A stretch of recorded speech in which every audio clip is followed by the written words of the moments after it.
नमस्कार साथियों, मैं आपका हर्षित साक्य आज आप लोगों को लेकर चल रहा हूँ बुंदेलखंड के उस ऐतिहासिक स्थल की ओर जो बहादुरी और वीरता की वजह से आज भी पूरे भारत में जाना जाता है। जैसा कि आप सामने देख रहे हैं, ये है झांसी का किला, जिसकी ऊंचाई 285 मीटर तथा यह पत्थर चूना से बनाया गया किला था।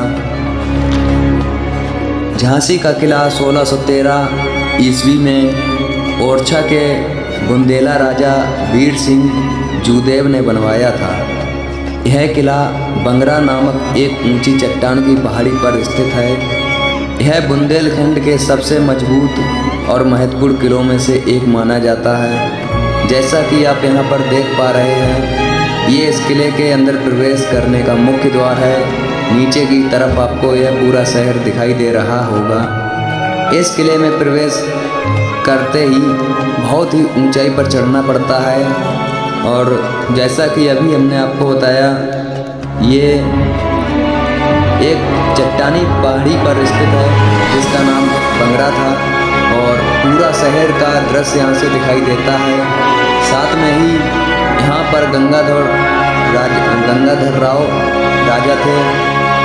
इस किले का जो पूरा क्षेत्रफल बताया गया है वो 15 एकड़ है। इसकी ऊंचाई 285 मीटर, चौड़ाई 225 मीटर तथा लंबाई 312 मीटर है। साथ में ही बास सहायक संरचनाएं भी इसमें बनाई गई हैं। इतिहास के अनुसार रानी लक्ष्मीबाई के साथ विश्वासघात करने वाला मुख्य व्यक्ति धूला सिंह था, जिसने अंग्रेज़ों के लालच में आकर किले का दक्षिणी दरवाज़ा खोल दिया था, जिससे वे किले में घुस गए थे और रानी को झांसी छोड़नी पड़ी थी। धूला सिंह रानी लक्ष्मीबाई के ही एक सरदार थे।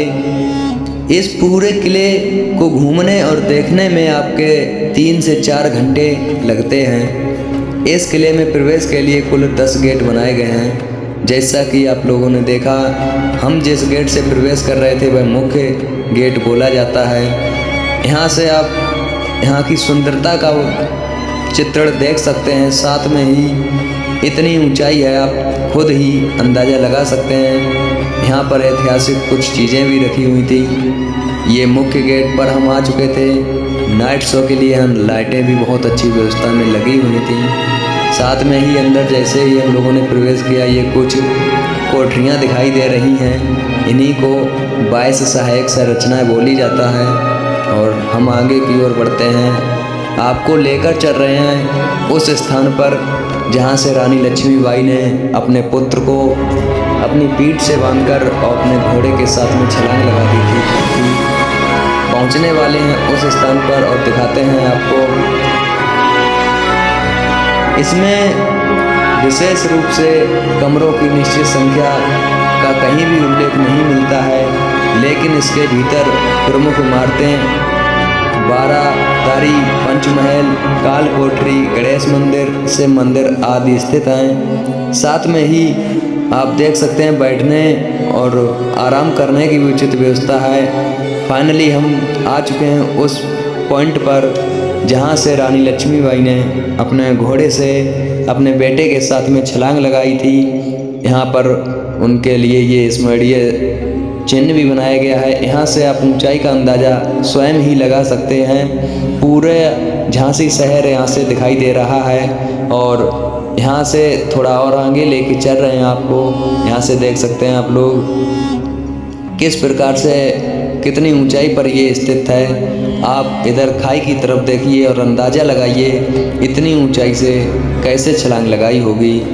और इतना ही नहीं, हम आपको सिग्नल पॉइंट पर भी लेके चल रहे हैं। जहाँ पर अभी हम जाने वाले हैं उसे सिग्नल पॉइंट बोला जाता है, और इसका काम ये होता था कि यहाँ से जो भी सैनिक खड़ा होता था, जो भी अधिकारी खड़ा होता था, वो पूरे शहर का अपना चित्रण अपने माइंड में रखता था। जैसा कि यहाँ पर नोट भी लिखा हुआ था सिग्नल पॉइंट। यहाँ से पूरा ही शहर चारों तरफ से दिखाई देता है। मैं आपको कुछ महल का चित्रण दिखा रहा हूँ, इस साइड में ये जो कमरे जैसी बनी है सेम इसी प्रकार की दूसरी साइड में भी बनी है।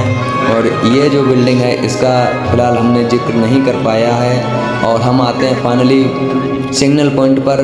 यहाँ से आप चारों तरफ का नज़ारा देखिए, किस प्रकार से झांसी के चारों तरफ पहाड़ियाँ दिखाई दे रही हैं और किस प्रकार से यहाँ कितनी ऊंचाई है। साथ में ही झांसी की रानी लक्ष्मीबाई ने अपने पुत्र दामोदर राव के देहांत के बाद में आनंद राव को गोद लिया था। कहने का मतलब है जिनको वो लेकर कूदी थी उनका नाम आनंद राव था, उनके पुत्र का नाम दामोदर राव था जिसका देहांत हो गया था। झांसी की रानी लक्ष्मीबाई ने गोद लिए हुए पुत्र को अपनी कमर से बांधकर अंग्रेजों का संहार किया था। उनके ही एक दूल्हा सिंह जो उनके सरदार थे, उनकी गद्दारी की वजह से ये रानी लक्ष्मीबाई को जोखिम झेलना पड़ा था। ये उस समय का कुछ पॉइंट है, इसके बारे में हमको बताया नहीं गया। ये पद्धति होती थी। आप यहाँ से देख सकते हैं पूरा शहर और पास में महल के नीचे का भी वर्णन दिखाई दे रहा है। दूर से देखने पर छोटा सा छिद्र होता था, पास जैसे ही जाते हैं पूरा शहर इसमें दिख जाता है। ये पुराने समय की पद्धति थी। ये विश्राम गृह बोला जाता था। आराम से यहाँ पर कोई भी अतिथि या कोई भी व्यक्ति होता था, सैनिक होता था, अधिकारी होता था या कोई भी होता था, वो विश्राम करता था। यहाँ से पूरे शहर का व्यू देखता था। बहुत ही सुंदर और रमणीक है। आप जैसा कि देख रहे हैं हम थोड़ा और आगे बढ़ रहे हैं, तो जैसे जैसे आगे बढ़ते जा रहे हैं वैसे वैसे रोचक चीज़ें हमारे सामने आती जा रही हैं और उन चीज़ों को देखते जा रहे हैं। इतनी अद्भुत और इतनी रमणीय चीज़ें और ऐतिहासिक चीज़ें मैंने जीवन में कभी नहीं देखी जितना यहाँ पर झांसी के किले में देखने को मिलती हैं।